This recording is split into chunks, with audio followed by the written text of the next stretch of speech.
परम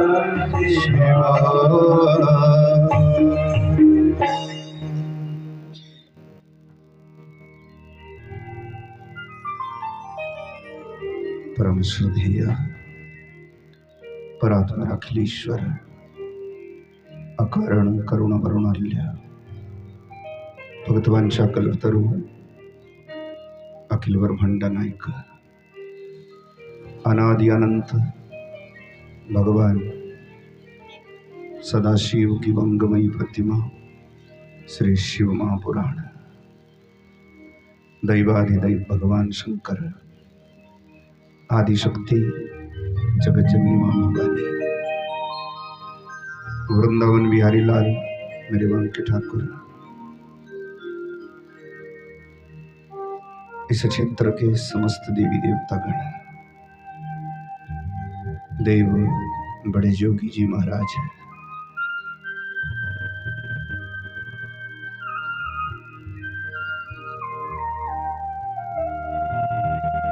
भगवान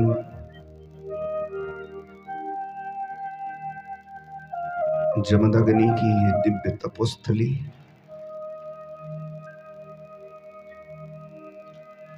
कदम कदम पर देवी देवता, तो इस क्षेत्र के समस्त दृश्य अदृश्य दिव्य चेतनाएं परमादरणीय संत वृंद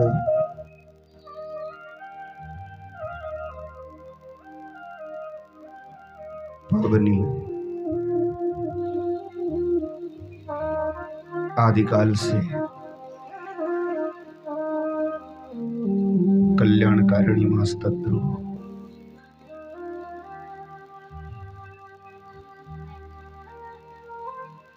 भगवान की अति कृपावश अनंत जन्मों के पुण्यों के फलस्वरूप श्री शिव महापुराण की इस दिव्य गाथा की रसपान करता पावन पवित्र आप समस्त पुण्यात्माओं, जगदाधार जगदम्बा स्वरूपा मातृशक्ति कथा रसिक सज्जनों, नन्हे मुन्ने मेरे ग्वाल गोपाल वृंद सर्वविदित हैं। इस पावन पवित्र प्रांगण में आज से 9 दिवस पर्यंत इस शिव कथा को लेकर हम आप सब समवेत रूप से एकत्रित हैं। ठाकुर जी की अति कृपा का फल कि भग्गयोदयेन बहु जन्म समर्जितेन पुण्येन तु सत्संगमं च लभते पुरुषो यदा वै।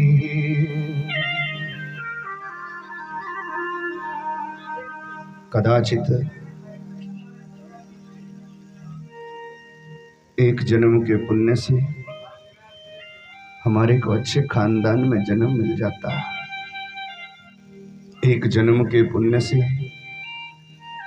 हमारे को अच्छी नौकरी चाकरी अच्छी मान पद प्रतिष्ठा मिल जाती, एक जन्म के पुण्य से हमारे को अच्छा नाता रिश्तेदारी खान पान रहन सहन मिल जाता, एक जन्म के पुण्य से जीवन के संपूर्ण ऐश्वर्यों को हम पा सकते हैं।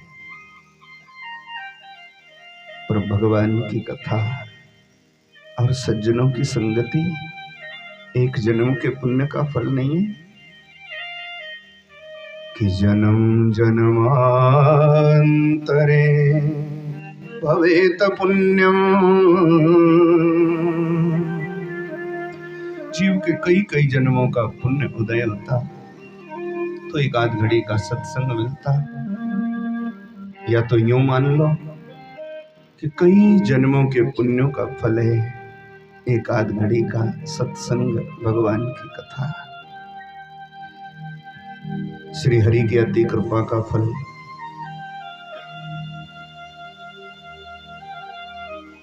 अवस्थी परिवार पर भोला बाबा की अनंत दया, अति करुणा के फलस्वरूप हम आप सबको भी 8-10 दिन उल्टा सीधा हरिनाम जपने का अवसर मिला है। बड़ भागी होते वो लोग जिनको भगवान ऐसे अवसर देता है। बड़ भागी होती वो देश प्रदेश, वो नगर गांव, वो परिवार, वो आंगन जहां गाई जाती भगवान की कथा। धन्य होता वो धन धर्म के रास्ते लगता। और अधिक क्या कि धन्य घड़ी सोई जब होई सत्संगा। जीवन की वो घड़ी धन्य है जिसमें सत्संग हो जाए। बड़ी कृपा भगवान की। तो इस महान यज्ञ के आयोजन के लिए श्रीमान अवस्थी जी को सब परिवार व्यासपीठ से हमारी अनंत शुभकामनाएं, अनंत मंगल कामना। ठाकुर जी की कृपा आप पर यूं ही बरसती रहे। भोला बाबा अत्यंत करुणा आप पर करें।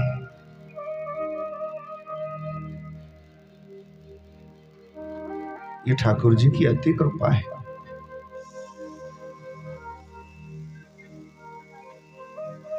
साक्षात शिव तुल्य शिव महापुराण को लेकर के तो हम आप संवेद रूप से एकत्रित हैं ही, पर श्रीधाम वृंदावन से हमारे यहाँ महामंडलेश्वर स्वामी श्यामानंद जी महाराज, उनकी भी उपस्थिति है। व्यासपीठ उनको अनंत प्रणाम करते हुए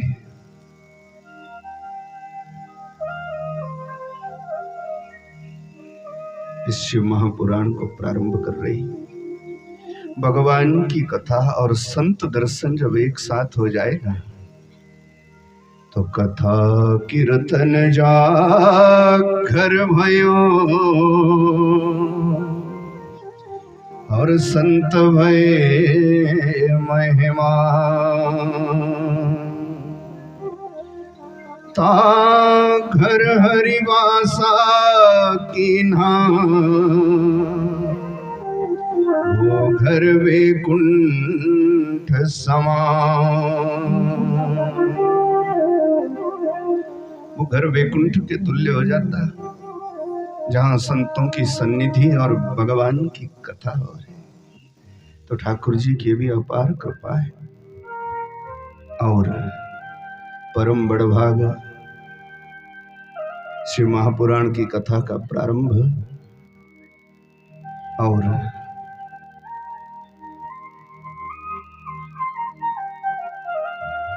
सदा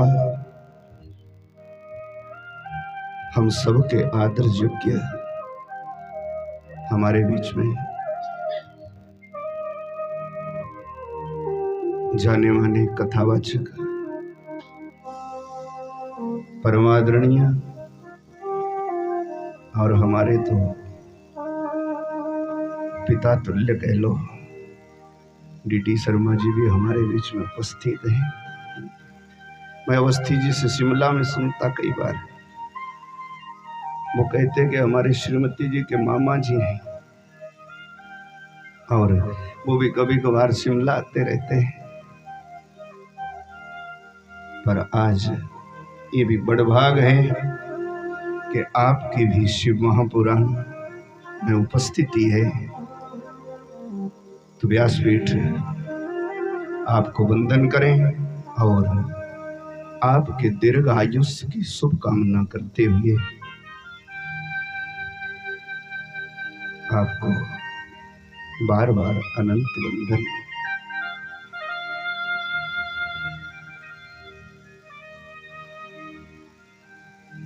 ऐसे सुअवसर बड़े बाहर से आते हैं। तो शिव महापुराण को लेकर के हम संवेद रूप से एकत्रित हैं। आइए परम पूज्य सदगुरुदेव भगवान को वंदन करके आज की इस दिव्य हरि चर्चा को प्रारंभ करें।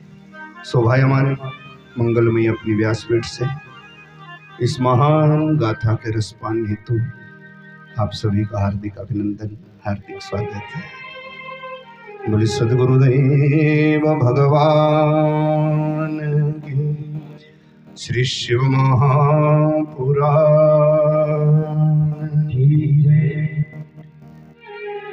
शिव महापुराण को पहले भक्ति भाव से हम सब वंदना कर लें और फिर हमारे को आशीर्वचन रहेगा डीडी शर्मा जी का, 1 मिनट बस। उसके बाद हम प्रारंभ करेंगे शिव महापुराण की कथा।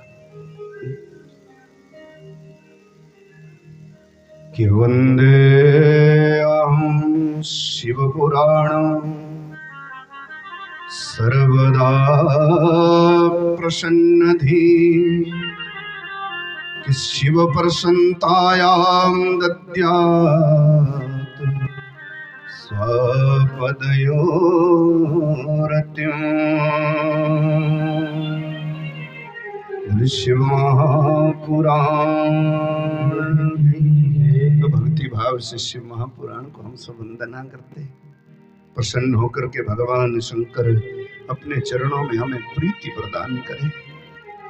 शिव महापुराण साक्षात शिव तुल्य है और किसी कार्य की जानकारी, किसी की महिमा को ही बोलते उसका महत्व पर पहले संक्षिप्त चर्चा करेंगे।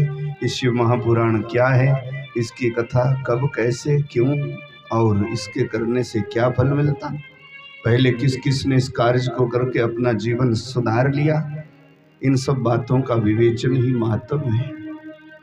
महत्व पर संक्षिप्त सी चर्चा करेंगे। मेरा मानना है आज के युग में बदलाव तो बहुत है। कथा की महिमा की जानकारी जो सनातनी लोग हैं वो रखते ही हैं, तभी तो मोड़ मोड़ पर आयोजन हो रहे। पर फिर भी विधि है ना, तो महात्म की चर्चा संक्षेप में करेंगे। उससे पहले सदा मेरे आदर योग्य आप आशीर्वाद दे देंगे, 1 मिनट अच्छा लगेगा। एक माइक दे दो। तो बोले वृंदावन बिहारी लाल की।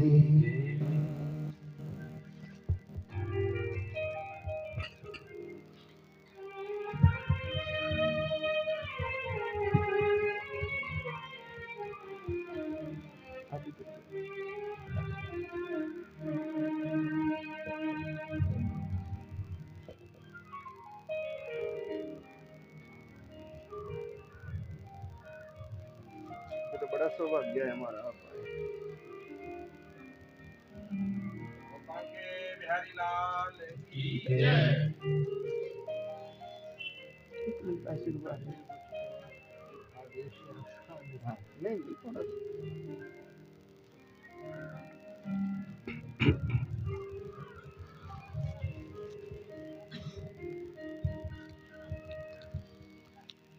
वंदे देवं वापतिं वंदे कारणं वंदे वन्नरभूषणं मृगधरं वंदे पशूनां पतिं वंदे सूरशशाङ्कवन्नयनं वंदे मुकुन्दप्रियं वंदे मुक्तगणाकरन्दवर्धं वंदे शिवं शङ्करम्।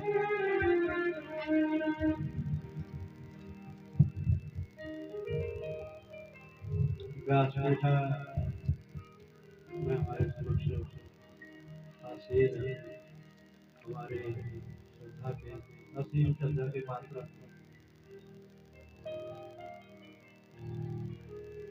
भारद्वाज जी व्यासपीठ पर आसीन है। आपको सचेत नमन करता हूँ।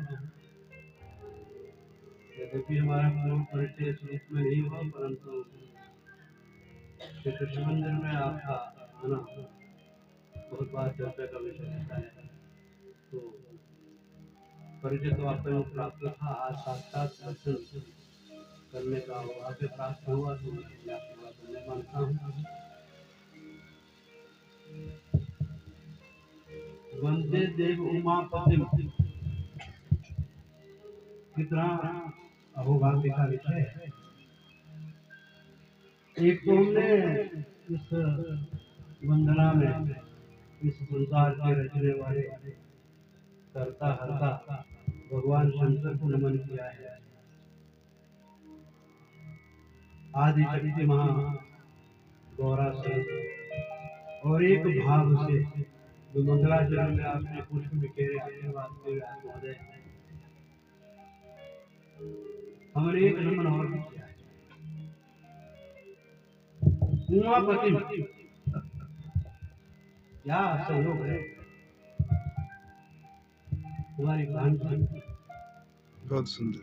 लक्ष्मी स्वरूप उमा और आपके स्वामी उमापति, वो भी उमा, क्या सहयोग है। आप इस अद्भुत कार्य के लिए जो विशेष कृपा प्राप्त जन्म जन्मांतरों से आते हैं, आपके माता पिता को नमन, आपके गुरु को भी नमन, इस पुण्य स्थली को भी नमन और आपको भी नमन। आप धन्य हैं। लाजनोड़ा सुंदर कहा, भाग्योदय बहुजन्म समर्पितेन सत्संग मंत्रवते पुरुषो यदा, इसमें यदा रेखांकित करना। एक जन्म की पूंजी नहीं है महाराज, जन्म जन्मांतरों की, और जो कुछ श्रेष्ठ अर्जित हमारे पास है, वो श्रेष्ठ कर्म जब जन्म जन्मांतरों के एकत्रित होते हैं, तब हमारा भाग्योदय होता है और तब हमको सत्संग की प्राप्ति होती है। मेरा आज का कुछ कहने का विषय नहीं है। पूज्य श्री का आदेश हुआ आपके समक्ष, जहाँ आपका बहुत बहुत हृदय से आभार व्यक्त करता हूँ इस प्रत्यक्ष साक्षात दर्शन के लिए। इस परिवार को भी भगवान के चरणों में इसी प्रकार से सदा सदा के लिए आपकी अनन्य भक्ति बनी रहे पिता परमात्मा के चरणों में।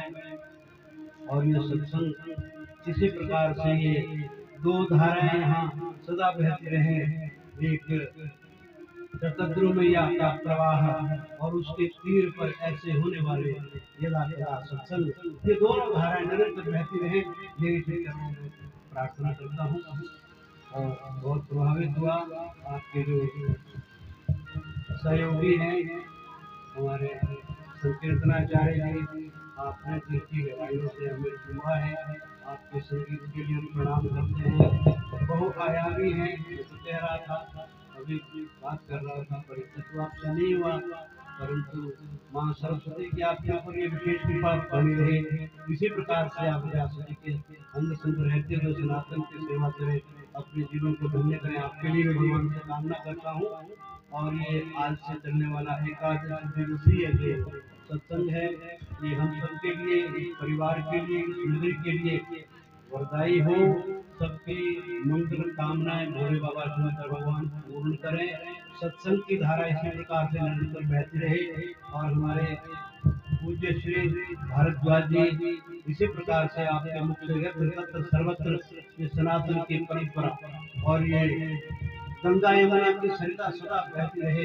माँ सरस्वती का, आपके माता पिता का, आपके गुरु जी का, सदा आपके इष्ट का आशीर्वाद बना रहे और हमें भी यदा कदा इसी प्रकार के सत्संग में एकत्रित होने का अवसर प्राप्त हो।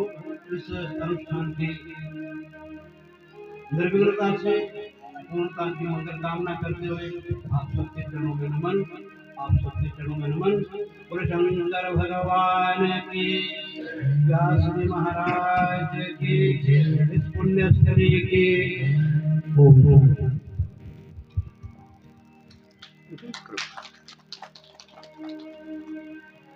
बोले सद्गुरुदेव भगवान की, श्री शिव महापुराण की, कि वंदे अहं शिव पुराणं सर्वदा प्रसन्नधे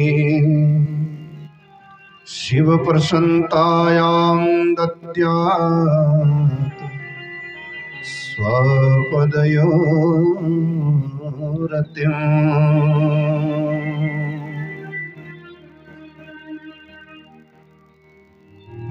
शिव महापुराण को वंदन करके और पूज्य महाराज जी का आशीर्वाद, संतों की सन्निधि, कि प्रथम वंदन गुरुदेव को, दूजे मनाऊं गणेश, सुमिरो माता शारदा, मेरे कंठ करो प्रवेश। सदा भवानी दायिनी, वाम विराजे गणेश, कृपा भय ब्रजराज की, मिटे सकल कलेश। वृंदावन विहारी लाल। पहलों पहल सद्गुरुदेव को प्रणाम। प्रसिद्ध सूत्र है, सद्गुरु की कृपा का हाथ जिसके सिर पर हो जाए, मोक्ष मूलम गुरु कृपा। इसीलिए मनुष्य जन्म को जीने का ये भी पहला सूत्र है। जब भी होशो हवास संभालो, किसी योग्य महापुरुष की शरण चले जाओ। जीवन जीने का मंत्र ले लो, जीवन जीने की कला सीख लो, लोक परलोक सुखी कर लो। और सद्गुरु की कृपा का हाथ रहे ना, तो बहुत थोड़ा विचार करके भी, बहुत थोड़े समय में भी ना, क्या नहीं हो जाता है। इसीलिए पहलों पहल सद्गुरु देव भगवान को अपनी व्यासपीठ बारंबार प्रणाम करें, कि उनकी कृपा का हाथ रहेगा ना, कोई विघ्न नहीं आएगा, कोई बाधा नहीं। और ये कलयुग है, कलयुग का स्वभाव ही है खरे काम में विघ्न करना। कहीं निंदा, चुगली, चोरी, डकैती, कहीं छल कपट, धोखाधड़ी, बेईमानी का काम हो ना, तो कलयुग में भीड़ इकट्ठी नहीं करनी पड़ती, अपने आप हो जाती। कलयुग में किसी को पीड़ा देने का काम हो, कोई लड़ाई झगड़ा, तो भीड़ अपने आप इकट्ठी हो जाती। पर धर्म के कार्य में, क्योंकि कलयुग का स्वभाव है, जिस दिन से भगवान श्री कृष्ण ने लीला समेटी, तत्काल कलयुग का आगमन हुआ। आगता कलिः सर्व साधन बाधक, शास्त्र वाक्य। सब साधनों में बाधा करने वाला कलयुग आ गया। साधन कौन? ये कलिकाल ना साधन दूजा, साधन है हरि नाम, कोई दूसरा साधन नहीं समझना। कलयुग में खाना पीना, घूमना फिरना, रहना सहना, ये साधन तो छोटे मोटे, पर कलयुग में अगर साधन है तो राम नाम है। और साधन में बाधक है कलयुग। तो ये साधन आज से हमारे यहाँ प्रारंभ हुआ है ना, तो इस साधन में बाधा ना आए, इसीलिए सदगुरु दैव भगवान को वंदन के उनकी कृपा का हाथ रहेगा ना, तो ना विघ्न आएगा ना बाधा आएगी और निर्विघ्न ये महान यज्ञ संपूर्ण होगा, ऐसा मेरा विश्वास है। इसीलिए सदगुरु दैव भगवान को वंदन। और विघ्न ना आए तो विघ्न हरता है गौरी के लाल गणेश भगवान, उनको भी अपनी व्यासपीठ प्रणाम करें, वो भी अपनी कृपा का हाथ रखे तो निर्विघ्न कार्य पूर्ण होगा। तो वक्रतुंड महाकाय सूर्यकोटि समप्रभा निर्विघ्नं कुरु मे देव सर्वकार्येषु सर्वदा। बोले गणेश भगवान। गणेश जी को प्रणाम। अपनी कृपा रखें। फिर मां सरस्वती को वंदना। क्यों? क्योंकि ये कथा कीर्तन सरस्वती की कृपा के बिना नहीं होता।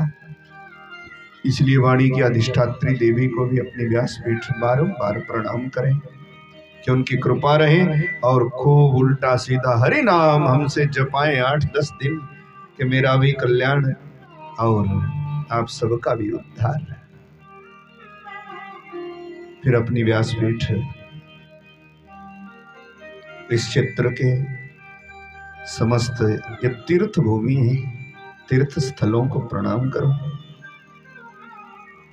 क्योंकि ये तो निश्चित है कि जहां शिव महापुराण जैसे दिव्य ग्रंथ का विधिवत स्थापन किया जाएगा ना, कि तत्रैव गंगा तत्रैव यमुना तत्रैव सिंधु सरस्वती च सर्वाणि तीर्थानि वसन्ति तत्र यत्रैर्हरिकथा प्रसंग।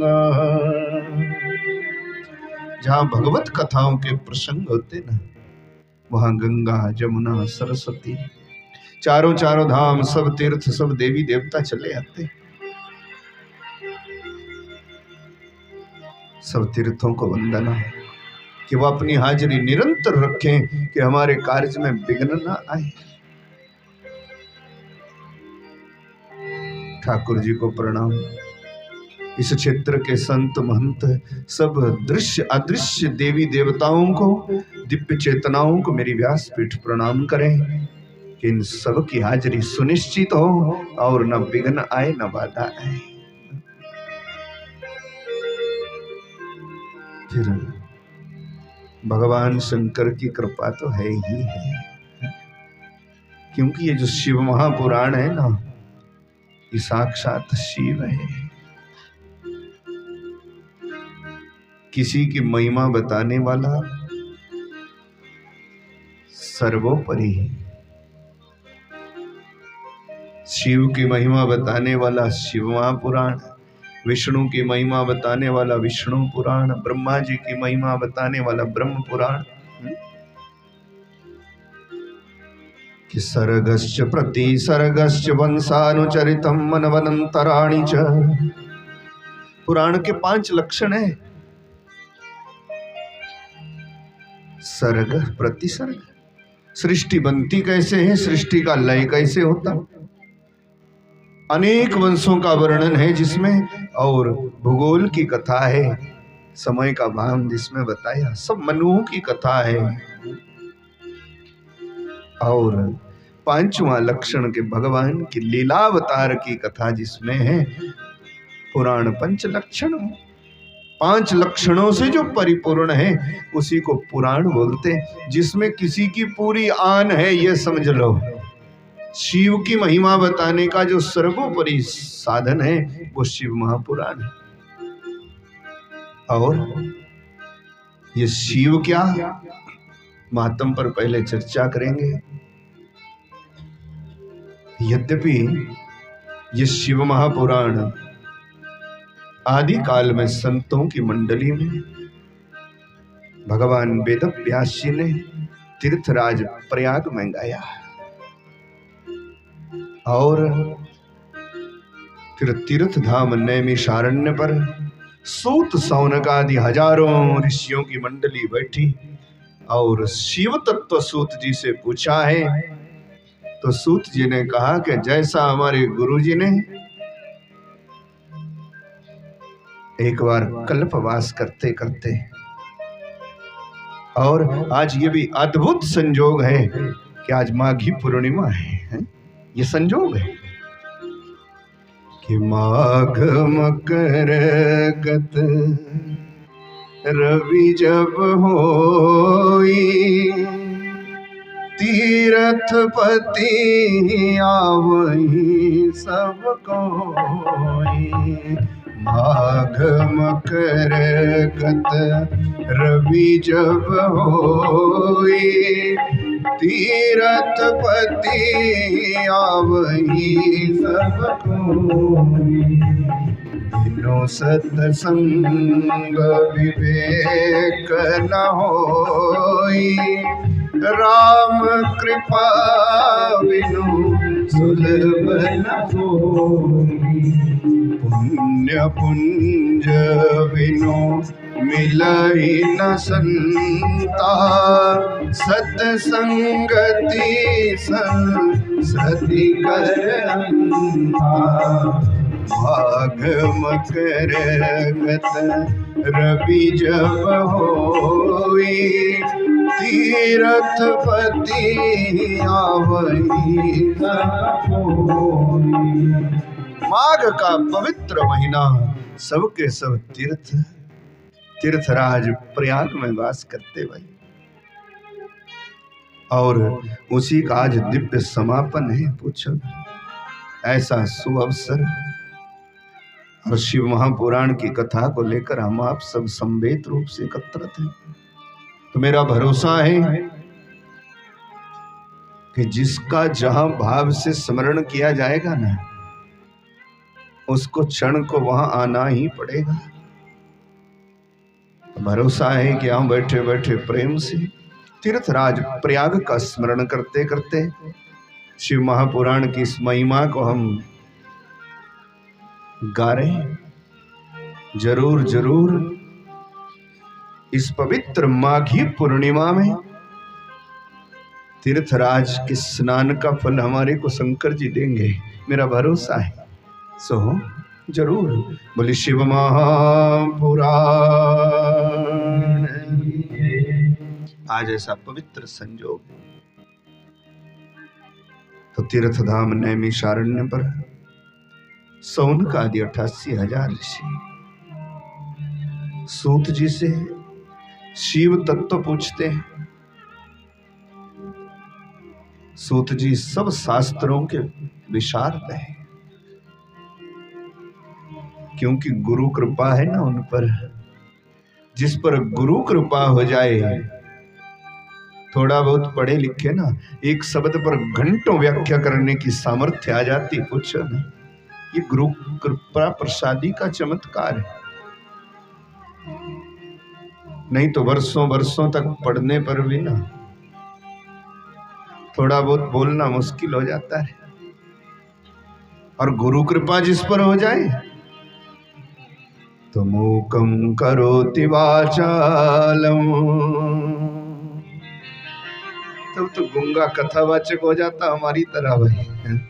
हाँ, बोलने लग जाता। ठाकुर की कृपा जिस पर हो जाए, क्या नहीं कर देती ठाकुर की कृपा, क्या नहीं कर देता सत्संग, क्या नहीं कर देती सदगुरु की दया दृष्टि रहे। सूत जी पर गुरु कृपा है, इसीलिए तो भगवान का साक्षात्कार भी जिन महापुरुषों ने किया है। सूत जी किसी सभा में आते ही हैं तो सब खड़े होकर के स्वागत करते महाराज, कि महर्षि सूत सर्वशास्त्र विशारदा, आप सब शास्त्रों के ज्ञाता, क्योंकि आप पर गुरु कृपा है। ऐसे ही तीर्थ धाम नैमिषारण्य में एक बार हजारों संतों की मंडली ने सूत जी से आग्रह प्रार्थना करें, हम आपसे शिव कथा सुनना चाहते हैं। सूत जी बड़े प्रसन्न हुए, सुंदर सिंहासन बनाया, बैठे और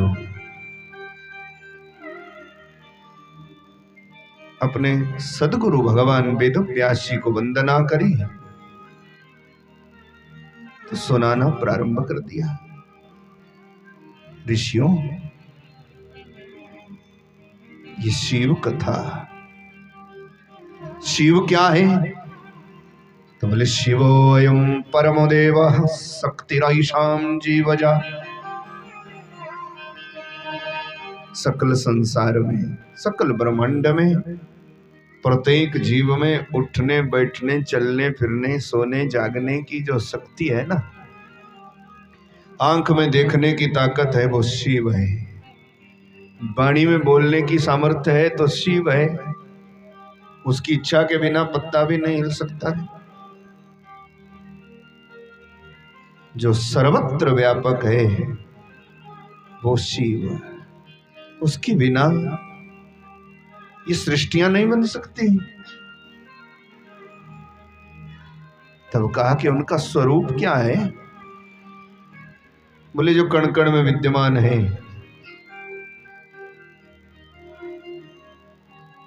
भगवान के बिना कोई जगह नहीं है, निराकार है वो। ऐसी कोई जगह नहीं जहां परमात्मा नहीं, हर जगह रहता वो निराकार। आजकल हम जमाने की दौड़ में चलते जा रहे हैं, निराकार का भी हमने और ही अर्थ कर लिया कि खाओ पियो मौज मस्ती करो, घूमो फिरो आनंद लो, ना धूप ना बत्ती ना पूजा ना पाठ। और कोई भगवत भजन करे भी उसका मजाक उड़ाओ, बोले क्या बेवकूफ है। और हम निराकार के उपासक हैं, ये बेईमानी है, याद रखना। निराकार हमारे धर्म ग्रंथों में ऐसा नहीं है कि जिसका कोई आकार नहीं है। निराकार वो है कि सर्वाकारः निर्गतः यस्मात्। दुनिया के जितने भी आकार है ना, चाहे वो नदी नाला है, चाहे पेड़ पौधा है, चाहे वो राम कृष्ण शंकर, चाहे वो दुर्गा जी, चाहे वो नरसिंह भगवान, चाहे कोई भी, जितने भी समस्त ब्रह्मांड के आकार हैं, इनका जो जनेता है वो निराकार है। बोले नारायण भगवान की। निराकार का मतलब ये नहीं है कि वो है ही नहीं महाराज, कुछ नहीं है। और धूप बत्ती भी छोड़ दो, पिंड पत्तल भी छोड़ दो, क्रिया कर्म भी छोड़ दो, ना इधर के रहे ना उधर के रहे, हैं? ये बेईमानी है। निराकार का मतलब है कि जिससे सारे आकार प्रकट होते हैं। सब आकारों का जो मूल है वो है निराकार। क्योंकि भगवान शंकर स्वयं पार्वती को कहते हैं। कलिकाल में संतों का मंथन है कि हमारे विशाल सनातनी ग्रंथ साहित्य में, इस ग्रंथों के अपार महासागर में दो रत्न उन्होंने निकाले, श्रीमद् भागवत महापुराण और श्री रामचरितमानस। इन दोनों में ना गागर में सागर भर दिया। महापुरुषों ने पूछा, इस जीवात्मा के परमात्मा से बिछुड़ने से लेकर के और संसार के 84 लाख चक्करों में हिलोरे खाते खाते पुनः भगवान से मिलने तक का सफर है इन दोनों ग्रंथों में। पूछो ना, कोई ऐसी शंका नहीं जिसका समाधान नहीं। पर हम आज ठगे जाते हैं। हमारे को ना अपने पिता पर भरोसा रह गया, ना माँ पर भरोसा, ना अपने खानदान की परंपरा पर। तो निराकार है भगवान। रामायण का आश्रय लो।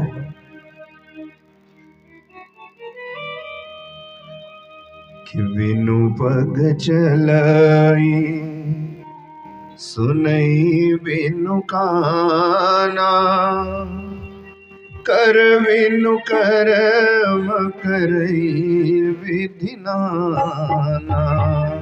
बिनु पग चलई सुनई बिनु काना,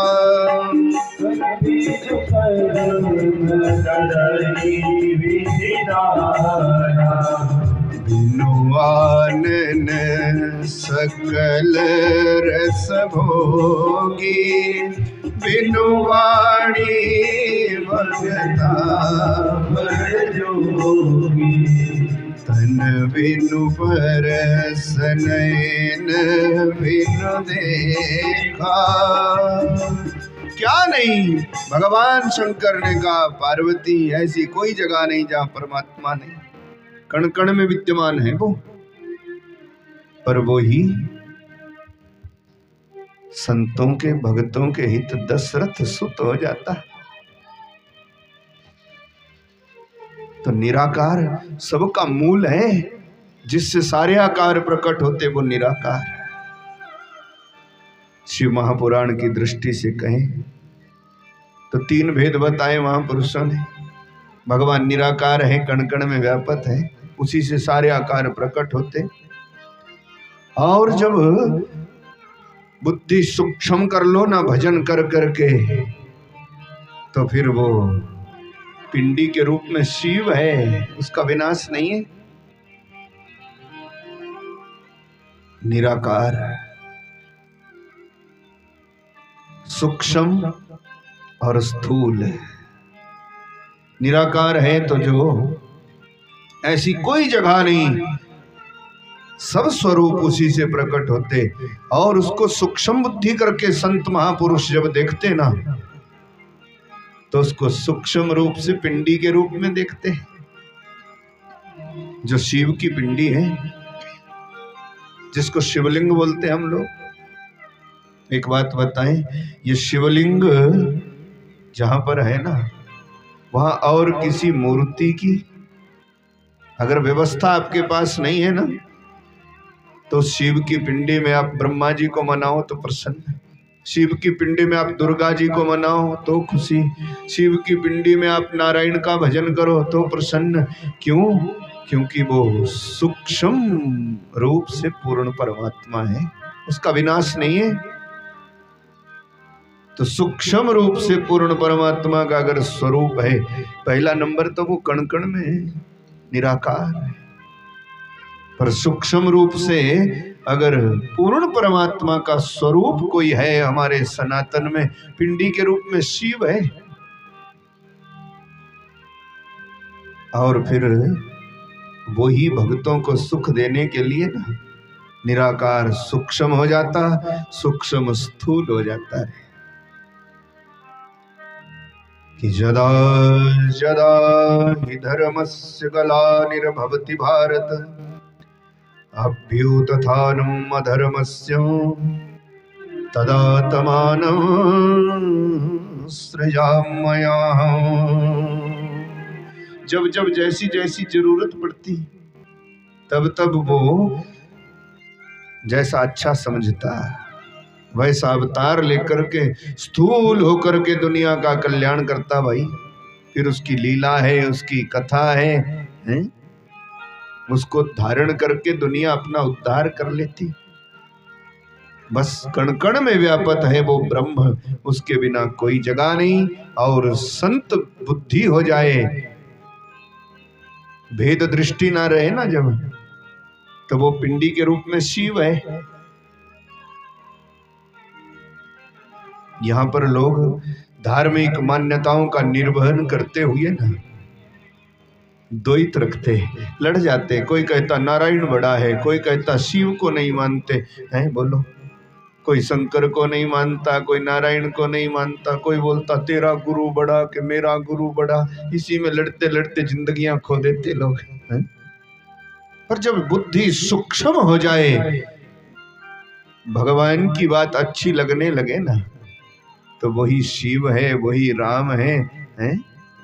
तभी तो बन गया रामेश्वर। बोली रामेश्वर भगवान की जय। सूत जी से ऋषियों ने पूछा था, हम शिव तत्व सुनना चाहते हैं, शिव तत्व की महिमा जानना चाहते हैं, शिव क्या है। तब ऋषियों ने कहा, सुनो, शिव की महिमा बताने वाला ना, शिव तत्व को संपूर्ण ज्ञान कराने वाला हमारे गुरुजी से हमने शिव महापुराण सुना है, वही सुनाता आपको। ऋषियों ने कहा, जिससे साधारण जनमानस को भी ये ज्ञान हो जाए कि ये शिव क्या है, ऐसी कथा सुनाओ ना। पहले किस किस का ये शिव महापुराण की कथा सुनकर के कल्याण हुआ। कथा के करने से क्या फल मिलता है। अनेकों प्रश्न कर लिए महाराज। सूत जी पर है गुरु कृपा। एक बात याद रखना हमेशा जिंदगी में कि गुरु कृपा जिस पर हो जाए उसको कुछ भी असंभव नहीं है। वो जीवन में सब कुछ कर सकता है, बस सत्संग करो और सदगुरु की शरणागति करो। ये सनातन परंपरा है।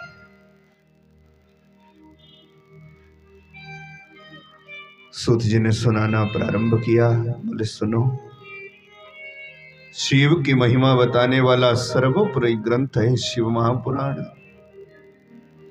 हमारे गुरुजी ने ये शिव महापुराण बड़े विस्तार से रचा था।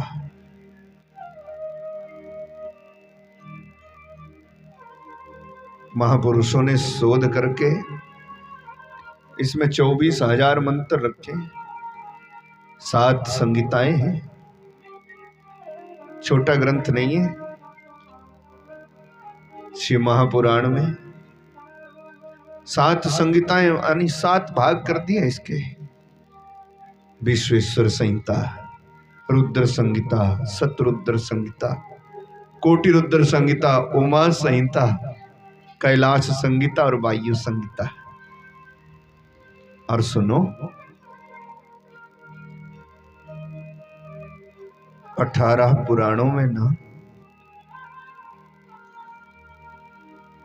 ये 4थे नंबर का महापुराण है शिव महापुराण। 24,000 मंत्र सूत जी ने इसमें रखे, 7 संहिताएं। शिव महापुराण शिव की महिमा बताने वाला। यद्यपि कभी आदिकाल में स्वयं भगवान शंकर के जो वाहन है नंदीश्वर ना, उन नंदीश्वर ने तप करते हुए कैलाश में ये महापुराण, ये शिव की महिमा वायु देवता को सुनाई थी। वायु देवता ने अपने जीवन में धारण करी, अपना कल्याण हुआ और इसको वायु पुराण भी बोलते हैं। शिव की महिमा बताता इसलिए शिव महापुराण, पर असल में इसका जो प्राचीन नाम है वो वायु पुराण ही है। बहुत पहले की बात, एक बार मैं भी धोखे में आ गया। 18 पुराणों के नाम कहीं से मैं देखे महापुराणों के, उसमें शिव महापुराण का नाम ही नहीं आया। बड़ी पुरानी बात। और हमने कहा तो ये गलत हो गया, इसमें वायु पुराण तो लिखा है। तब देखा कि ये वायु पुराण ही शिव महापुराण है, तो इसका एक वायु पुराण नाम भी है। 7वीं इसमें वायव्य संहिता है, जिसमें संतों की महिमा गाई है, सन्यासियों के जीवन की पूरी महिमा विस्तार से। सन्यासी होना कैसे चाहिए, सन्यासी का लक्षण क्या है, सन्यासी जब भगवत धाम चला जाए तो उसकी प्रक्रिया क्या है, ये सब का सब वायु संहिता में बड़े प्रेम से वेद व्यास जी ने लिखा है, सूत जी ने समझाया। अद्भुत ग्रंथ है शिव महापुराण, 7 संहिताओं में। और बोलो, शिव महापुराण जिंदगी में हमेशा सुनना चाहिए। संसार में सहजता से अगर कल्याण करने वाला कोई है तो भगवान शंकर है। सहजता से और शीघ्रता से अगर कल्याण चाहते हो ना, तो रोज कम से कम 10-50 शिव नाम जपा करो। हमारे घर में शिव की पिंडी होनी चाहिए। और कितना अद्भुत है हमारा सनातन, बोलो है। घर वही घर है ना, क्या तिथ्यम शिव पूजनम नित्यम मिष्ठान्न पानादिकम गृहे। जिस घर में शिव की पूजा नहीं है ना, वो घर बसने के लायक नहीं है। और जहां पर नित्य शिव पूजन होता है, तद गृहम हि तीर्थ रूपम बस्ताम पापनाशनम, वो घर तीर्थ के तुल्य है। इसीलिए हमारे घर में शिव का पूजन होना चाहिए। हर गांव में शिवालय होना चाहिए। यहाँ पर तो भगवान भोलानाथ की बड़ी कृपा है। अवस्थी जी के माध्यम से सुंदर शिवालय का निर्माण भोला बाबा ने कराया है। सो पीढ़ियां तर जाती महाराज। भगवान का भजन जिसने किया, उन बंदर भालुओं की भी कथा गाई जाती है आज। जो भगवान के रंग में रंग गए, भगवान के संग जुड़ गए। नहीं तो बड़े बड़े राजा महाराजा आए, बड़े बड़े शहंशाह, बड़े बड़े ठाट बाट वाले आए, कौन याद करता भाई। जिसको हम बोलते ना कि अति खास है मेरा, ये चला जाएगा तो मैं नहीं रह पाऊंगा, मेरे तो प्राण निकल जाएंगे। पर बोलो, किसके साथ आज तक कोई मरा है क्या? बड़े बड़े दावे वादे झूठे पड़ जाते हैं भाई। किया हुआ भगवान का भजन ये नित्य रहता है, पूछो ना। किसी अति खास के, अति प्यारे के बिछुड़ जाने पर 2 घंटे तक जो दुख होता है ना, वो 2 दिन के बाद कैसा रहता सोचो जरा। और 2 दिन तक जो अति प्यारे के जाने पर हम दुखड़ा मनाते, वो बोलो 2 महीने के बाद कितना रहता। और 2 साल के बाद तो हलवा पूरी खाते, लड्डू पेड़ा खूब गाना बजाना करते। कौन याद करता भाई, जाने वाला चला गया। कि साथी है मित्र गंग के जल बिंदु पान तक, अर्धांगनी भी चलेगी केवल मकान तक। परिवार के सब लोग चलेंगे शमशान तक, और बेटा भी फर्ज निभाएगा केवल अग्निदान तक। इससे तो आगे भजन ही है साथी, हरि के भजन बिन अकेला रहेगा। इससे तो आगे भजन ही है साथी, हरि के भजन बिन अकेला रहेगा। मेरे मन ये 2 दिन का मेला रहेगा, कायम न जग का झमेला रहेगा। हे मन ये 2 दिन का मेला रहेगा, यमुना जग का झमेला रहे। तो ये 4 दिन के खेल तमाशे भगवान के संग जो जुड़ गए ना, उनको सदा सदा अमरता मिलती है। पूछो ना, उनका नाम नहीं मिटता। नहीं तो बड़े बड़े आए, बड़े बड़े चले गए, कौन याद करता भाई। हमसे अच्छे तो बंदर हैं जिनकी आज तक कथा गाई जाती है। जब भगवान वापस चलने लगे थे ना, रामायण में आता है, बंदर भालू फूट फूट के रो पड़े, प्रभु अब हमारा क्या होगा। आपके लिए हम अपना घर बार बाल बच्चा नाता भूल बैठे, अब हमारा त्याग ना करो। भगवान ने कहा, सुनो, संसार में समय के साथ ही सब कुछ है। अब समय पूरा हो रहा, चले जाओ। बंदर भालू रो रो के जाने लगे, अब हमारा क्या होगा। भगवान ने कहा, जाओ, तुमने मेरी सहायता करी है, मेरे लिए अपना घर बार त्यागा है, मेरे लिए अपना जीवन लगाया है। जब तक विश्व में मेरी कथा गाई जाएगी, तुम्हारी गाथा मेरे साथ साथ गाई जाएगी। अमर हो जाओ। भगवान के संग जो जुड़ गया ना, उसका नाम मिटता नहीं। हर गांव में शिवालय होना चाहिए, हर घर में शिव की पूजा होनी चाहिए। बस यही शिव महापुराण है, तब शिव की कृपा प्राप्त होती। सूत जी ने तो कह दिया, ऋषियों, हमारे गुरुजी ने कहा है कि जिंदगी में 11 बार ये शिव पुराण की कथा जरूर सुननी चाहिए। जिसको शिव की प्राप्ति करना हो, भक्ति भाव से 11 शिव पुराण सुने। बोले 11 नहीं सुन सको तो, ऋषियों ने कहा।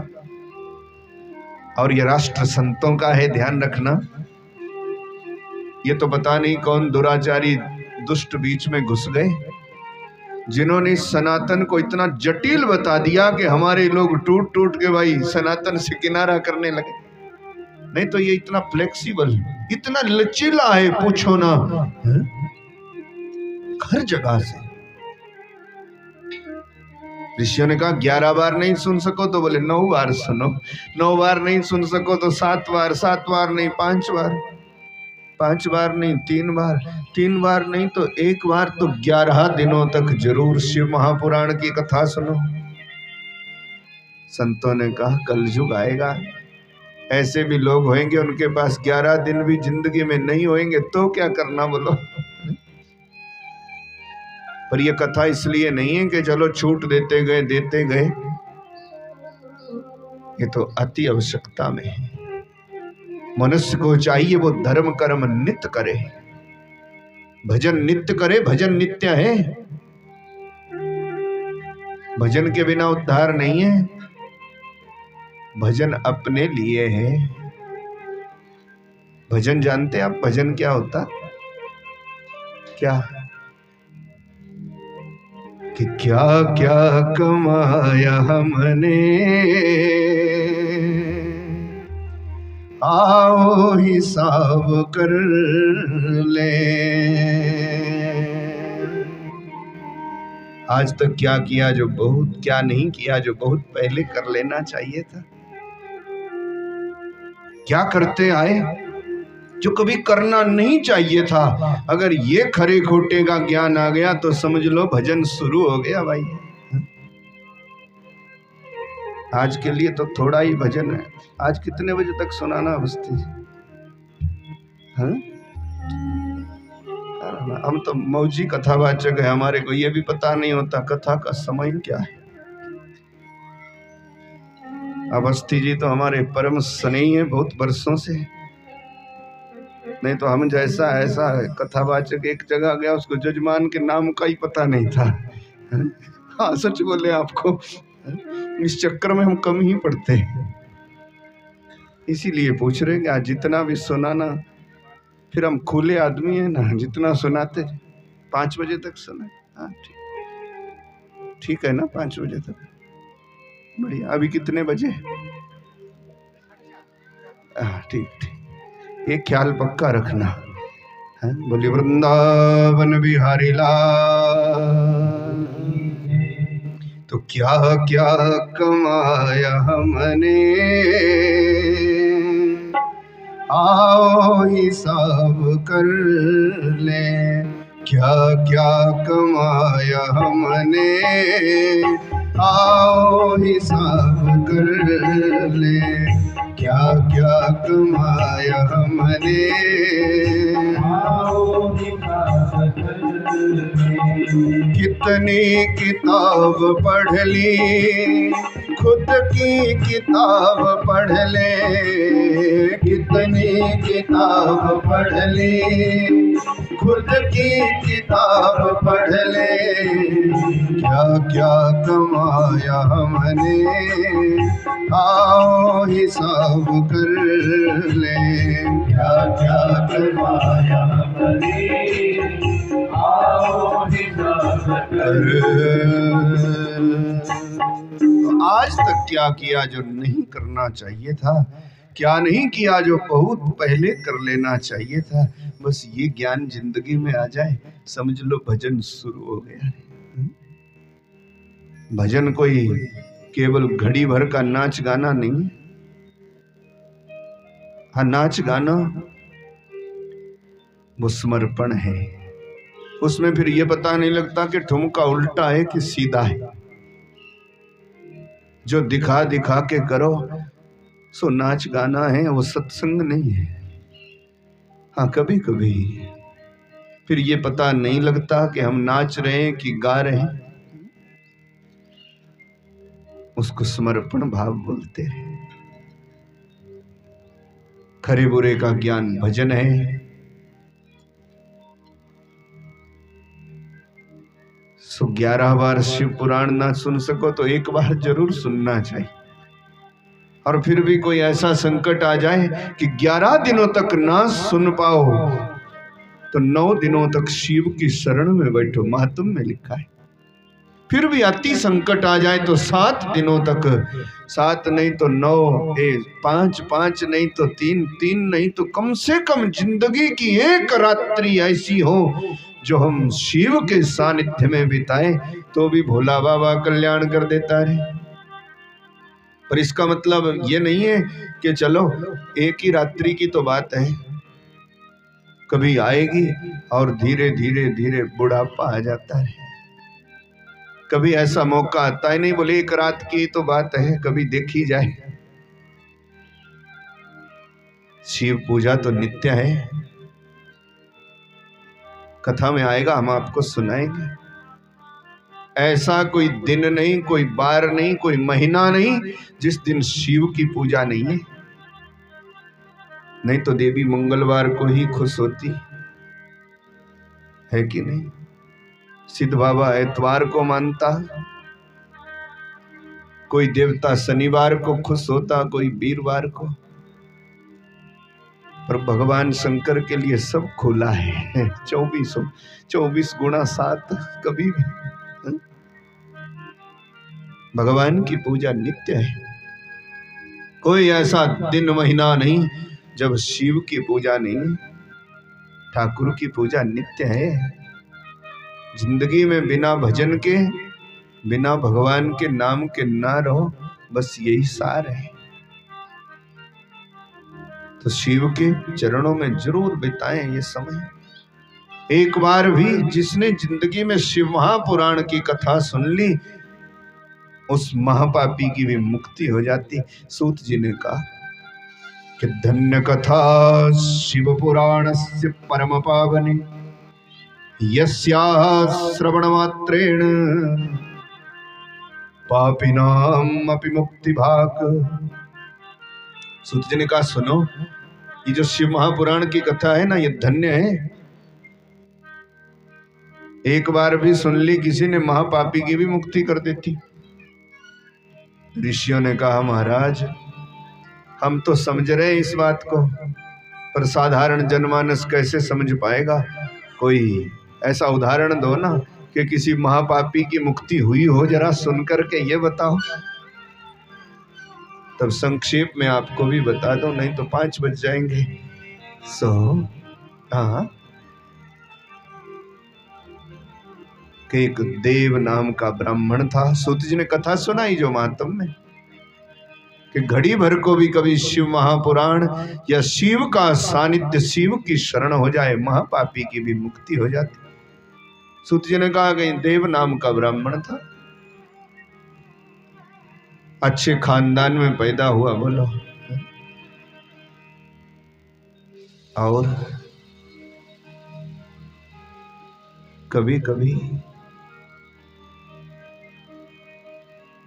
जैसा संग होता वैसा रंग चढ़ जाता, जैसा अन्न खाओ वैसा मन हो जाता, जैसा पानी पियो वैसी वाणी हो जाती। महाराज पिताजी ने इसका जनेऊ संस्कार किया, गायत्री मंत्र की दीक्षा ली, पिताजी से बड़े विद्वान थे। नित्य भगवान का भजन पूजन, समय समय पर अग्निहोत्र आदि करता।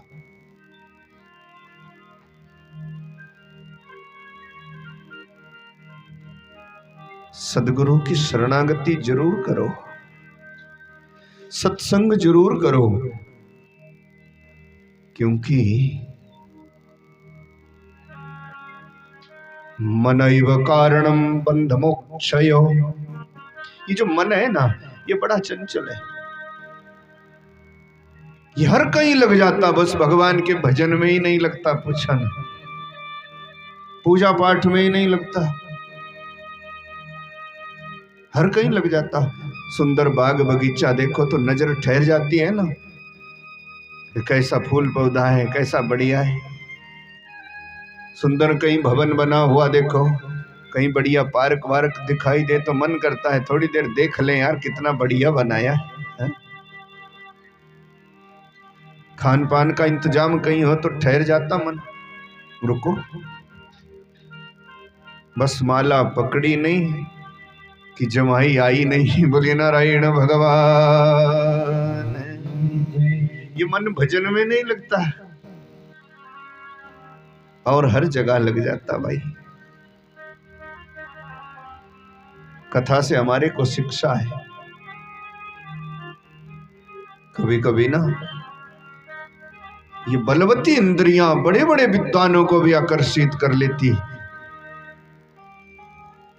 ब्याह हो गया, बाल बच्चा हो गया, और ये देव नाम का ब्राह्मण एक बार समिधा फल फूल लेने गया। संक्षेप में बता रहा, सुंदर कथा। समिधा फल फूल लेने गया, जंगल की झाड़ियों में किसी कामी पुरुष को एक शोभावती नामक वैश्या के संग देख लिया। बस आंख ने मन को इशारा किया, समिधा फल फूल रह गया, सो झाड़ी में देखने लगा दुराचारी। वैश्या को धन से लेना देना है और क्या। वैश्या से मिला, बोले हमारे घर चलो। वैश्या ने कहा कि धन दौलत है कि नहीं, इतना पैसा चाहिए।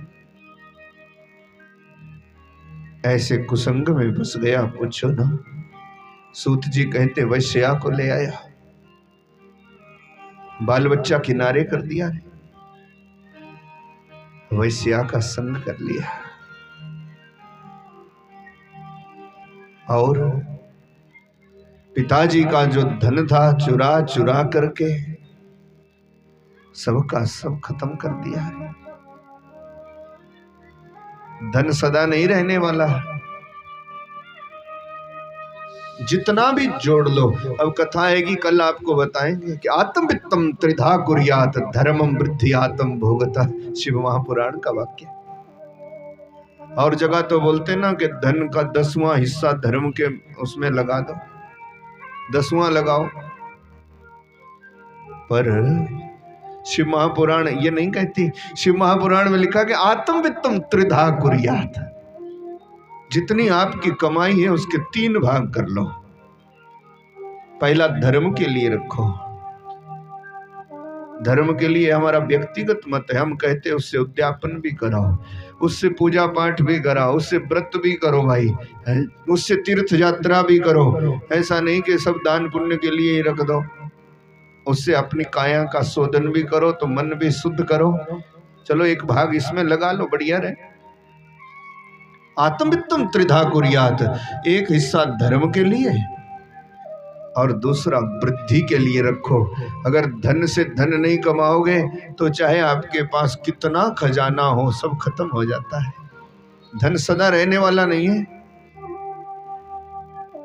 धर्मम वृद्धि आत्म भोगता, और तीसरा हिस्सा अपने लिए रखो इस जिंदगी में। बोलो, एक लगाओ धर्म के नाते, एक रखो बिजनेस के लिए, और एक अपने खाने पीने के लिए भी रखो भाई। नहीं तो हमने ऐसे ऐसे लोग भी देखे महाराज जी, उनके पास माल तो बड़ा है बोरी भर भर के, पर अपने आप चप्पल भी ठीक से नहीं पहनते, ठंड में ठिठुरते रहते, ठीक से कपड़ा भी नहीं पहनते, बस कुंडली मार के खजाने पर बैठे, ठीक से खाते पीते भी नहीं, कुड़ कुड़ के मर गए। श्री महापुराण मना करती है, कहती एक हिस्सा लगाओ धर्म के लिए, एक रखो वृद्धि के लिए जिससे धन बढ़े, और तीसरा अपने देह की रक्षा करो ना। बढ़िया खाओ पियो, उल्टा सीधा नहीं खाना, उल्टा सीधा नहीं कमाना, बस जिससे धर्म बना रहे ऐसा कार्य करो। सो महाराज, धन सदा रहने वाला नहीं है, धन खत्म हो गया। जवानी भी सदा रहने वाली नहीं है। संसरति गच्छति इति, ये धीरे धीरे चलता जा रहा है। जैसे हम 3 बजे थे वैसे 5 बजे नहीं रहेंगे, जैसे आज है वैसे कल नहीं रहेंगे, जैसे पिछले साल थे वैसे इस साल नहीं। अब लगाओ ना हिसाब, 50 वर्ष पहले जो समय था वो 20 वर्ष पहले नहीं था जी, 20 वर्ष पहले था वो 10 साल पहले नहीं, 10 साल पहले था जो वो पिछले साल नहीं था, पिछले साल है वो इस साल नहीं है। जब पीछे का ही कभी एक जैसा नहीं रहा तो आगे को भरोसा क्या, कब कैसा वक्त आ जाए कोई भरोसा नहीं है। धीरे धीरे पसार होता जाए, वही तो संसार है। एक जैसा जो ना रहे, बदलता जाए, उसी को बोलते दुनिया। संसार संसरति गच्छति, जो धीरे धीरे सरकता सरकता चलता रहता वो संसार। जवानी भी सदा नहीं रहती, धन सदा नहीं रहता, जवानी नहीं रहती। सूत जी ने कहा इस ब्राह्मण के संग भी वैसा हुआ। जवानी में तो वैश्या का संग किया, धन लूटा जौवन लूटा, और अब बचा क्या, अब आ गया दुखदाई बुढ़ापा। बोलो है, फिर कहाँ जाए, आंख देखती नहीं है, टांग बाजू काम नहीं करते, अब तो ठीक से चला उठा बैठा भी नहीं जाता भाई, दांत गिर गए, खाया पिया भी नहीं जाता। और अपने पास तो कुछ बचा ही नहीं था, जब धन नहीं रहा तो वैसे अभी छोड़ करके चली गई, आ गया बुढ़ापा। और पेट तो लगा है, क्या करें। सूत जी ने कहा बुढ़ापे में इस ब्राह्मण ने नमक बेचने का धंधा प्रारंभ किया। बोले शंकर भगवान, नमक का व्यापारी बन गया। अब पेट तो लगा है, इधर से आ गया बुढ़ापा, नमक का थैला उठाए तो द्वार द्वार पर नमक बेचने को जाए भाई। और अब लगा पछतावा होने, बुढ़ापा दुखदाई है। अब सोचने लगा, पिताजी ने गायत्री मंत्र का उपदेश किया था, सो गायत्री भी गई तो जनेऊ भी गया। उल्टा सीधा खाया पिया, उल्टा सीधा संग किया, ना देह काम की रह गई, ना धन रहा, ना अपना पराया कुछ बचा। अब कहाँ जाए, अब नमक बेचने द्वार द्वार पर जाए। संजोग एक ऐसा हुआ कि एक दिन प्रतिष्ठान नामक नगर में गया और वहां पर एकांत में एक शिवालय था। कोई पर्व के दिन थे और किसी धर्मात्मा के द्वारा वहां पर शिव महापुराण की कथा का आयोजन किया गया था। संजोग से चला गया बूढ़ा नमक बेचते बेचते,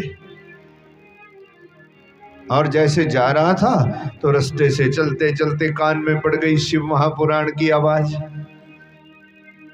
मंदिर के पीछे बैठ गया। सत्संग के लिए अभ्यस्त होना पड़ता है। कथा में बैठना भी हर किसी के बस की बात थोड़ी होती, और कथा सुनना भी हर किसी के बस की बात नहीं है। एक निवेदन करूं, आजकल सुनाने वाले तो बड़े भारी है, सुनने वाले मुश्किल से मिलते हैं। क्योंकि सुनना जिसको आ गया ना, वो तो सुनाने वाले से भी कई गुना बड़ा होता है महाराज। हर कोई थोड़ी सुन सकता, ये तो जिस पर भगवान की कृपा होगी सो ही सुन पाएगा। महाराज इसने देखा चहल पहल बड़ी है, बढ़िया पकवान खाने पीने की सुगंधी आ रही, मंदिर के पीछे बैठ गया। सोचा अब बुढ़ापा है, नमक भी कौन थैला उठाए, तो कुछ यहाँ खान पान का इंतजाम हो जाएगा तो ठीक है। शिव महापुराण की कथा सुन ली जोर जबरदस्ती, मन तो नहीं था। और कोई कार्यकर्ता जब गया, उसने देखा एक बूढ़ा है, हड्डी हड्डी दिख रही, मंदिर के पीछे बैठा है। तो कह दिया बाबा कहाँ जा रहे? बोले जा रहे थे नमक बेचते बेचते। यहाँ क्या आयोजन है? बोले शिव महापुराण की कथा है। कितने दिन तक? बोले 11 दिन तक चलेगी भाई, खान पान का भी पूरा प्रबंध है बाबा, है? प्रेम से बैठ कथा सुन, बाबा की कृपा पा, और मजे से छोड़ना ये धंधा।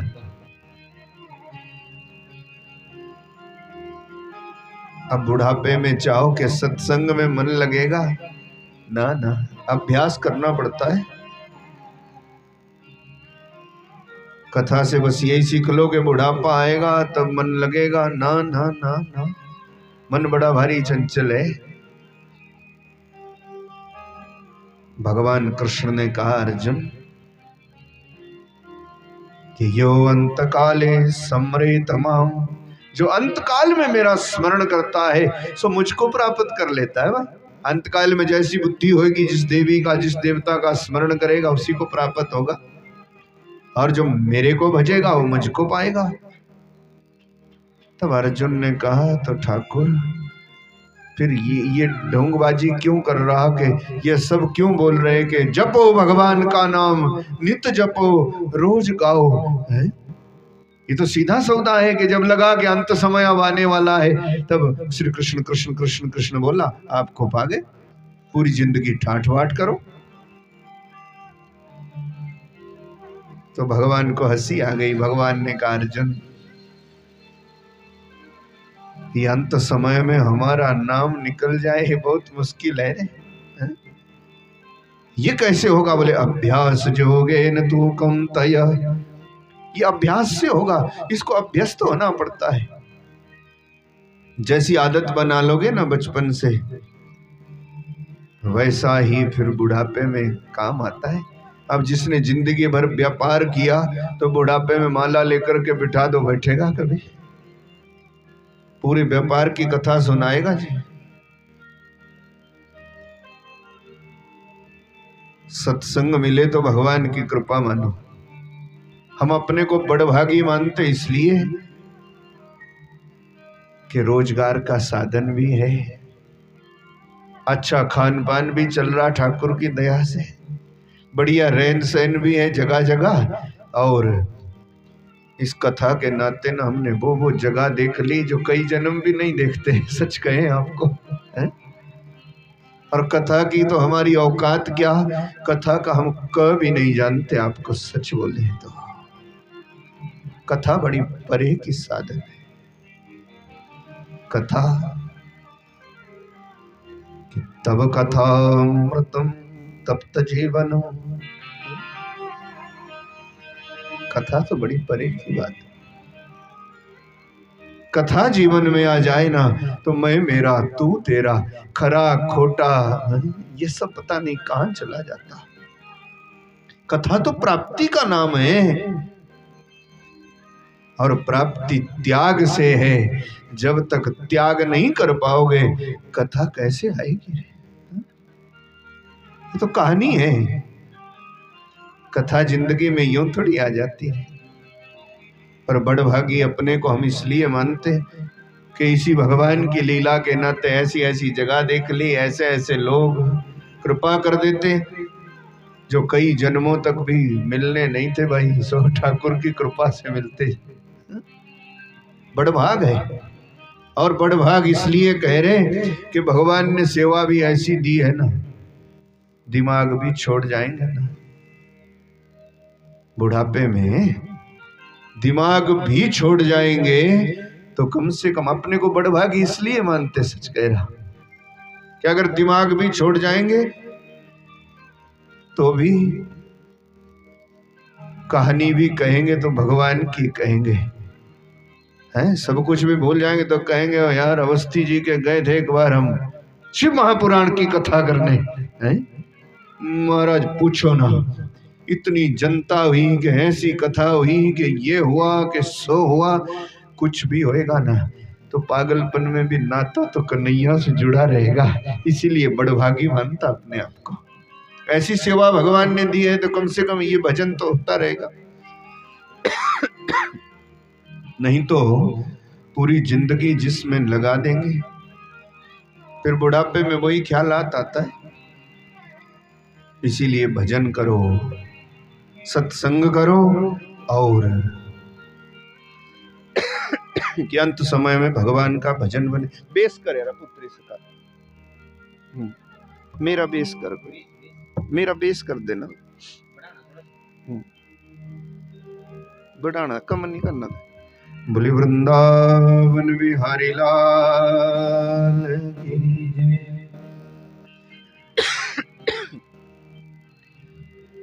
सो अभ्यास बना रहेगा, और अभ्यास के कारण ही अंत समय में भगवान का नाम आएगा तो पार हो जाओ। महाराज अब अभ्यास तो था नहीं, मुश्किल से बैठा कि चलो खान पान हो जाएगा। ये देव नाम का ब्राह्मण, सब भोग प्रसाद हुआ तो एकांत का शिवालय था, सब धीरे धीरे चलते बने। इसने सोचा कथा तो सुन ली, अब सब चले गए, ठंडी के दिन थे, अकेला रह गया।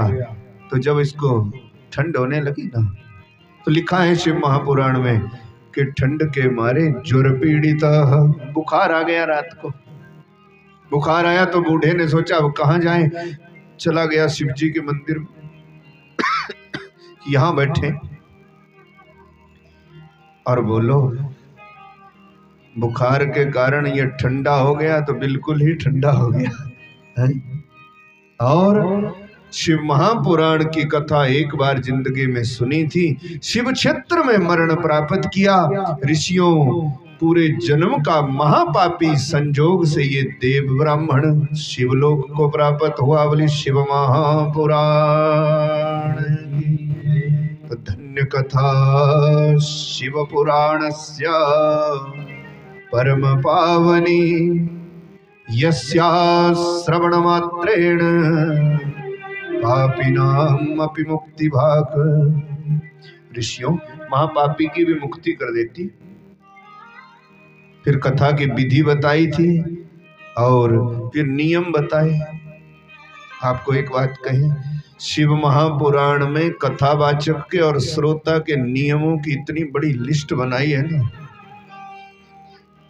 उसको पढ़ करके तो श्रोता भी डर जाए, कथावाचक भी। कथावाचक को अगर 10 नियम है तो श्रोता को 15 है, श्रोता को अगर 15 है तो कथावाचक को 20 है। दोनों का सामंजस्य होएगा तभी शिव महापुराण पूर्ण होएगा। है? तो नियम है कि व्रत किया जाए, उल्टा सीधा ना खाया पिया जाए, जिससे ज्यादा देर तक कथा सुन सको ऐसा खान पान किया जाए, हैं? शिव महापुराण से ऊंचा आसन ना लगाया जाए, बस इतना खाया पिया जाए कि कथा में प्रेम से बैठ सको, कथा में नींद ना आ जाए, नहीं तो अगले जन्म में सांप बनोगे। कथा से ऊंचे आसन पर बैठोगे। अब ज्यादा नहीं सुनाएंगे आपको ये, नहीं तो फिर आप आए ही नहीं तो हमारा क्या होएगा, हैं? यो वीरासने समारूढ़ा शृण्वतीं कथामिमाम। इस कथा को जो ऐसे उकड़ू बैठ के सुनता है ना, पूछो ना, उसका भी खराब काम है। बोले पर जन्म में भवेत गर्दभा, लिखा है अगले जन्म में गधा बनता है। बड़ी शिव महापुराण में बड़ी बड़ी लिस्ट है बताई महाराज, हैं? पर एक बात कहें कि हमें बस इतना ही स्वभाव रखना है कि जिससे हम कथा भी प्रेम से सुन पाए और भगवान का भजन भी आराम से कर पाए। इतना ही नियमावली है। खान पान भी उतना ही रखना है और स्वभाव भी वैसा ही रखना कि जिससे ये काम बिगड़े ना, बढ़िया बन जाए। सत्संग बेड़ा पार कर देता है। तरह तरह के नियम बताए और फिर पूछा था कि शिव तत्व क्या है और पिंडी के रूप में ये पूजा कब से प्रारंभ हुई, ये शिव पिंडी क्या है। तो विस्तार से सूत जी ने ऋषियों को बताया था। हम सबके कल्याण के लिए उस कथा को फिर यहाँ कल सुनेंगे, हैं? कि सत्संग वो गंगा है, इसमें जो नहाते हैं। सत्संग वो गंगा है, इसमें जो नहाते हैं। सत्संग वो गंगा है, इसमें जो नहाते हैं। पापी से पापी भी पावन हो जाते हैं। पापी से पापी भी पावन हो जाते हैं। सत्संग वो गंगा है, इसमें जो नहाते हैं। सत्संग वो गंगा है, इसमें जो नहाते हैं। शिव महापुराण की तो महात्म की चर्चा करी, शिव महापुराण के अनुष्ठान का विधि विधान बताया संतों को हम सब के कल्याण के लिए। उसी कथा को हम आप भाव से यहाँ सुन रहे हैं। अब शिव चर्चा हमारे यहाँ कल दोपहर बाद ठीक 1 बजे से होएगी। आप सबकी कथा, सबका यज्ञ। अवस्थी जी तो माध्यम है, भगवान शंकर की कृपा से कथा सबकी है तो शिव सबका है और सब पर भगवान की कृपा होगी। हम सब मिलजुल करके सत्संग में हाजिरी भरेंगे ना तो हमारा कल्याण भी साथ साथ में होएगा। इस परिवार का उद्धार तो है ही है। तो आज की गाथा को यहीं पर विश्राम। सब लोग प्रेम से आरती गाकर प्रसाद लेकर के ही जाइएगा। सब अपने स्थान पर खड़े हो जाए। कि शिवं शंकरं ईशानं द्वादशार्धं त्रिलोचनं उमया सहितं देवं शिवमाभामयाहम्।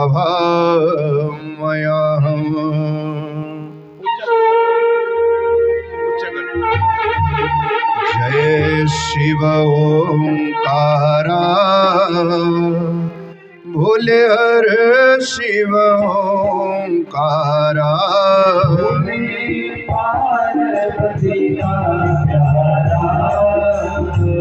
ब्रह्मा विष्णु सदा शिव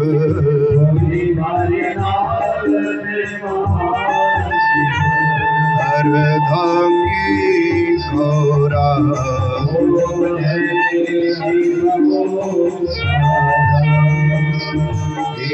एकानन चतुरानन पंचानन राजे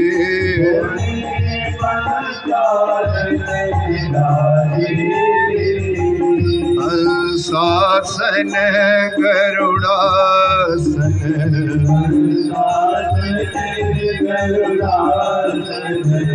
वृषवाहन साजे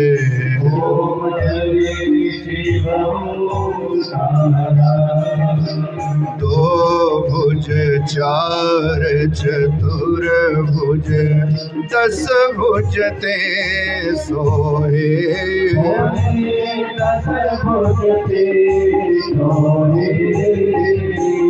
तीनों रूप निरखता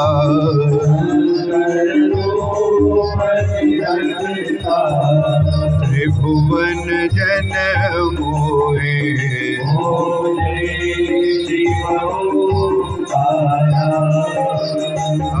अक्षमाला वनमाला मुंडमाला धारी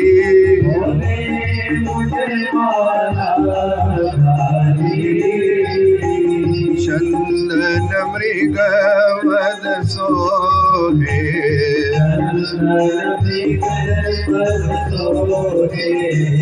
भोले शुभकारी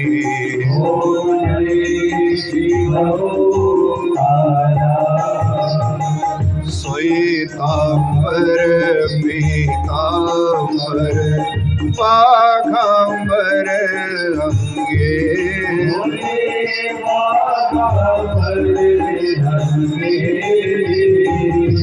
सनकादिक ब्रह्मादिक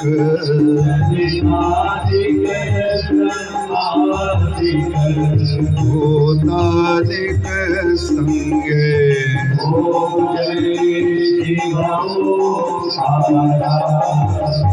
कर में श्रेष्ठ कमंडलो चक्र त्रिशूल धरता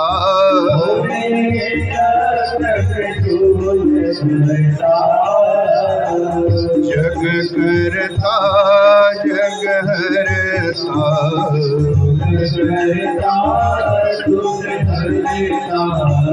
जग पालन करता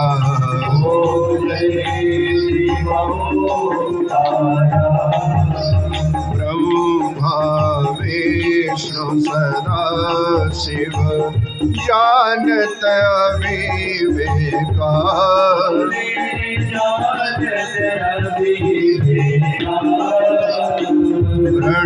प्रणवाक्षर के मध्य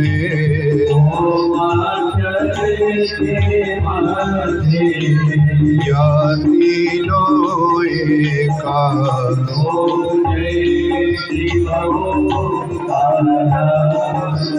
त्रिगुण स्वामी की आरती जो कोई नर गावे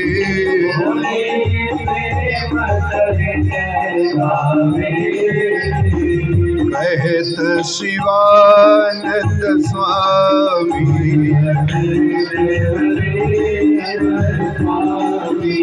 मनवांछित फल भावे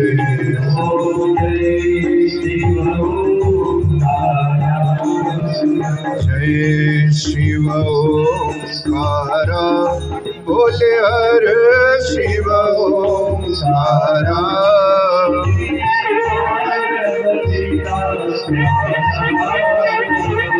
ब्रह्मा विष्णु सदा शिव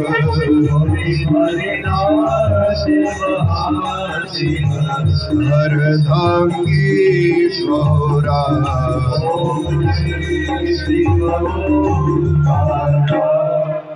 कर कर्पूर गौरम करुणावतारम संसार सारम भुजगेन्द्रहारम सदा वसन्तं हृदयारविन्दे भवं भवानी सहितं नमामि भवं भवानी सहितं नमामि त्वमेव माता च पिता त्वमेव बन्धो च सखा त्वमेव विद्या द्रविणं त्वमेव सर्वं त्वमेव सर्वं मम देव अच्युतं केशवं रामनारायणं कृष्णदामोदरं वासुदेवं श्रीधरं माधवं गोपिकावल्लभं जानकी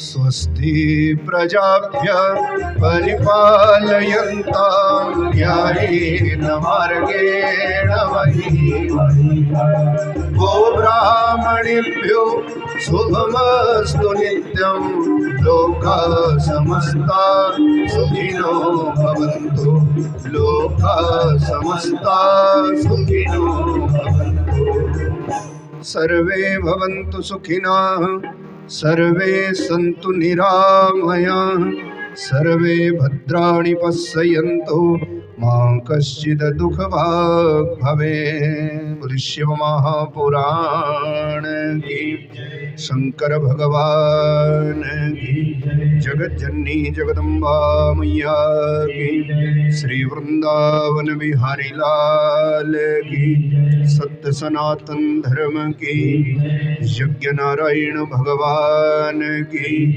वेद भगवान की गौ माता की पृथ्वी माता की इस शुभ स्थान की गुरुदेव बड़ जोगी जी महाराज की पुनः बोली श्री शिव महापुराण की।